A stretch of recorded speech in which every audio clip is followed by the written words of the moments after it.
I really just need to vent a little bit. I've been watching the news, and on the news is Jesse Smollett has been indicted. I could give two flying whoops about Jesse Smollett. Where was that same energy, Kim Fox, Chicago Police Department, when my baby sister, Miss Elizabeth Renee Brooks, was murdered? She was at her boyfriend's house, Aaron Garden, for his relative's funeral for that weekend. She went over there Friday. Okay. I talked to her all day Saturday. I knew her every move Saturday. Okay. Sunday morning, her boyfriend is calling me, blowing my phone up, and asked me had I talked to my sister. I was like, yeah, I talked to her last night. She was at your house and said she was drunk laying on the floor. Okay. He said, well, try to call her because she's not answering my phone calls. So I tried calling my baby sister, went straight to voicemail. I'm not too worried, because I'm thinking she don't went back to the north side because she lived with two of my younger sisters and my nephew. Kept calling, didn't get no answer. So as I was talking to my cousin Camille Brooks, she lives in Green Bay, Wisconsin. She said, I just saw something on the internet that they found the body in Michigan. I was like, really? I said, because her boyfriend Aaron called me this morning and asked me had I talked to her, and I said, yeah, I talked to her last night about 6:30. She said she was upstairs on the floor, drunk, sleep, So I ain't think nothing about it. She said, well, call Aaron right now. So I did a three-way. I called Aaron Gardner and I asked Aaron, what did my sister have on? And my cousin heard what she had on. She started screaming and crying. She said, that's your sister. I said, girl, quit playing. That's not my sister. She said, that is your sister. Because the description that Aaron just gave you of what Elizabeth had on when she was at his house is what my baby sister had on when she was found on the side of a road in Michigan. Now, first question to me is, to anybody else out there, how she end up from Roseland to Michigan, which is an hour and 45 minutes away. Okay. Sunday night, I get a call from the police department. They didn't say they was from Michigan. They asked me did I know Elizabeth Renee Brooks, and I'm like, yeah, that's my baby sister. I'm my older sister Brenda. How can I help you? They said we need to talk to you. Can we come to your house? And I was like, sure. So they asked me my address. I gave them my address, and they came Monday, and they said we need you to look at some pictures. So me and my cousin, Camille, we up all night. We calling my baby sister, study going to voicemail, so we leave it alone. So when they showed me that picture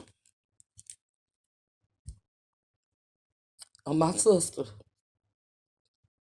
laying on that slab with a big scar across her head, I lost it.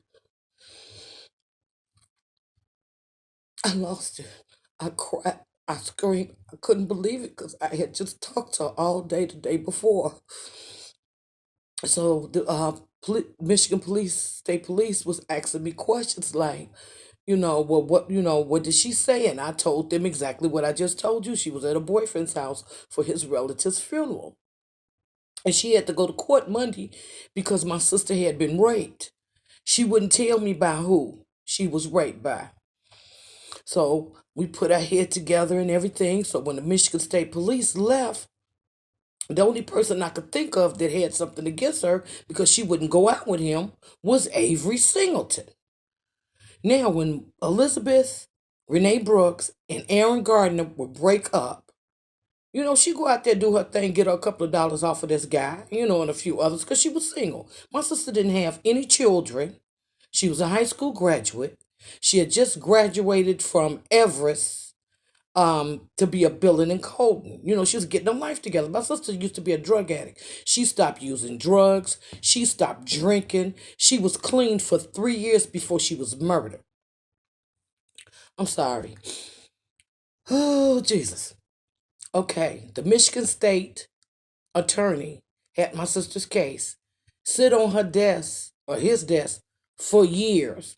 They said it wasn't enough evidence to charge Avery Singleton with her murder. Although, now get this, her fingernails was broke down to the quick. You see my fingernails? All of her fingernails grow very long, broken down to the quick, with his DNA up under her fingernails, with Avery Singleton's DNA inside my sister's dead body. Now this is the kicker. They took her cell phone, her coat, her brand new boots that her boyfriend had just gave her for Christmas, okay? They took her Eastern Star necklace off her neck and her ring. The person who did this to her had the audacity to use my sister's free bus pass to get on the bus. I called my sister, Priscilla, after the state police left, and I told them to cancel her bus card. They got her credit cards and everything. The Michigan State Police did any and everything they could to get answers for us. But since her body was dumped in Michigan, they had priority over her case, not Chicago. Fast forward. I thought about the conversations that I had with my sister. One thing that my sister told me is that Avery Singleton had a warrant on him for retail theft. So my big mouth called the Michigan State Police, and I told them what my sister told me, that Avery Singleton had a retail theft warrant on him. He got picked up for that. They put him in 26 in California. Okay, in order for the Michigan State Police to talk to Avery Singleton to see if he knew her, which I knew he did, I met him on 3 different occasions. I'll get back to that. They have to go to a judge, get a writ, and then drive an hour and 45 minutes to Chicago to interview him. This is what the state police told me, right? So the first time they interviewed him, they asked him, "Did you know Elizabeth Renee Brooks?" The first thing that came out of his yellow teeth lying mouth was no. I don't know her. This is what he says. They interviewed him 2 more additional times. So the second time that they went back, they was questioning him again. "Do you know Elizabeth Brooks?" "We know you know Elizabeth Brooks because a sister said that you know her. She met you on 3 different occasions." He was like, "Yeah, I knew her. We messed around." That's what he says. Okay. The third time they go back to interview him, he's back to he don't know her, that they was just casual acquaintances, which we both know what was really going on. She would go over to his house, get his money, and leave. So I'm just going to be frank with you. You know what I'm saying? None of us is innocent. We all have a past, including her. My sister had been to jail a few times, which that's how they found out who she was when her body was dumped on the side of a Amtrak train. Okay? There's no cameras around. So whoever dumped my sister's body on the side of that train track knew the area very well. Okay?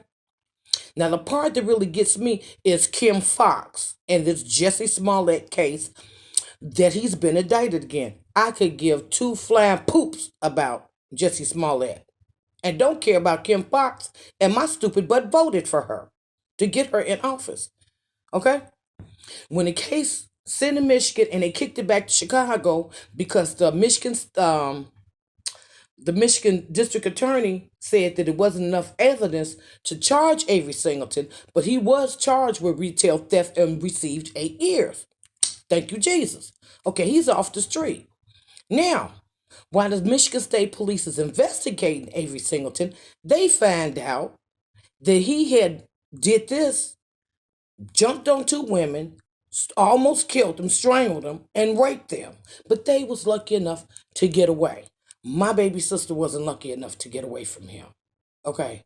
All we want as her family, well, she has 5 sisters and 1 brother. He's the oldest. We want answers. Okay. What happened between the time I talked to my sister at 6:30, January the 24th, that Saturday, that night, until Sunday morning, a little after 11, when her body was found on the side of the road, still warm? That's all I want to know. Kim Fox, take that same energy that you helped your friend, Jesse Smollett, sucking out of his butt to get him out of trouble, and find out what happened to my sister. I'm so ticked, I don't know what to do. I'm confused. I'm upset because after the case was kicked back to Chicago, we haven't heard from the police department. They said boo fly nothing to us. We haven't heard from Channel 2, Channel 5, Channel 7, or Channel 9. Because after my sister was identified as Miss Elizabeth Renee Brooks, body dumped in Michigan, they did a little snippet about this big on her and heard nothing else from them. But they didn't have a problem interviewing her boyfriend's mama, who gave them false information. when they should have tried and checked in a little bit farther and came to her five sisters. Maybe by now we could have put our heads together and Avery Singleton would be in jail for the rest of his life if they had found the two young ladies that he had did this to, and they was lucky enough to get away from him. That I don't know what to do. I don't know who to talk to because every time I tried to get in touch with Kim Fox's office, she was too busy to talk to us. But she's not too busy to sniff up Jesse Smollett's butt to get him out of trouble. Baby, use that same energy that you used to get your friend out of trouble and find out what happened to my sister. That's my baby sister. I helped raise her. I carried her around on my hip, and people thought that she was my daughter because we looked just that much alike. But I'm 11 years older than her. I had to vent because I am upset. I'm sick of listening and hearing about Jesse Smollett. Damn Jesse Smollett. Let's get this together and find out what happened to Elizabeth Renee Brooks, my baby sister. I'd be so much more happy. Channel 2, Channel 5, Channel 7, Channel 9. What happened to you guys? You usually follow up on stories like this, but I guess it wasn't important enough. We're not rich. We don't have money. We're poor black people doing the best that we can with what we have. Now I'm done venting. Now think about what I said. If this happened to one of your family members, tell me what would you do?